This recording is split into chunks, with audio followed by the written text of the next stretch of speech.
Bless up, Electroculture family. So when it comes to applying electroculture to single trees, there's a few options. If it's a small tree or sapling, you can utilize the telluric tree revitalizers. We do have those on our website, thefertilecurrent.com.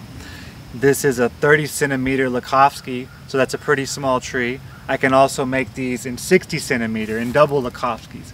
But past that, it is recommended to utilize one of the electroculture antennas with a single tree based on Justin Christofleu's designs from his famous book from 1892. So in the case of a single tree, the tree would be north of the pole and antenna. In his design, he has the tree and the pole about 3 foot apart.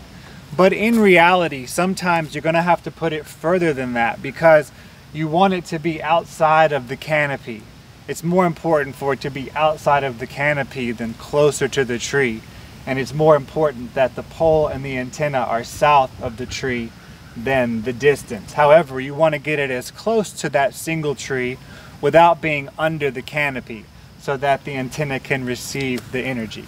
So depending on what antenna model you may utilize for this would depend on the height of the pole, and the height of the tree would be another factor. So it is ideal to be about as high as the tree if possible. That's not always possible. That's why we want to make sure that we're outside of the canopy. So the higher the better, as always, in these electroculture applications with the antennas. And as far as the models that we offer from the Fertile Current, you would want to utilize either a CW1, a CW2, or a CW3 model in this case. You would utilize a CW1 if you're mounting 20 feet or higher, and you would utilize one of these other models if you wanted to mount below that height, because we're utilizing the piezoelectricity from the tensors as opposed to the atmospheric collection. And so here's how it's set up. Here's our tree, roots of the tree under the ground here. The pole is set up as close to the tree without being under the canopy. Here's our antenna. This is our positive point, the antenna, and our negative point here in the earth.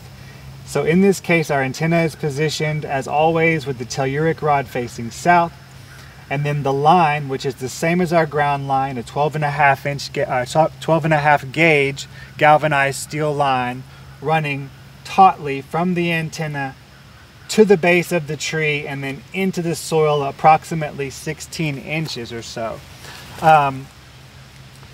Like I said, the wire would be ideal to be insulated from here to this point. That could be done with shrink tubing, with wire insulation of all types, even a really small diameter piece of PVC, like a 1/4 inch or 1/2 inch piece, could even go around that line and keep it well insulated from anything touching it. But then obviously once it gets to the point of ground, you want that to be bare going into the ground, so it's affecting the rhizome layer in the tree. It was recommended in Christofleu's book to soak this area right here where the wire goes in with rainwater if possible. I'm assuming just because the rainwater is full of atmospheric nitrogen, minerals, electrolytes, and so on. Obviously, the higher quality the water, the better. Well water. If municipal water is your only option, perhaps bubble it to get rid of some of the chlorine and other chemicals, and then soak this part to make good contact with your wire to the earth here below the tree. So that pretty much sums it up. This is obviously a diagram from an old book, but there's a few things that can be adapted here.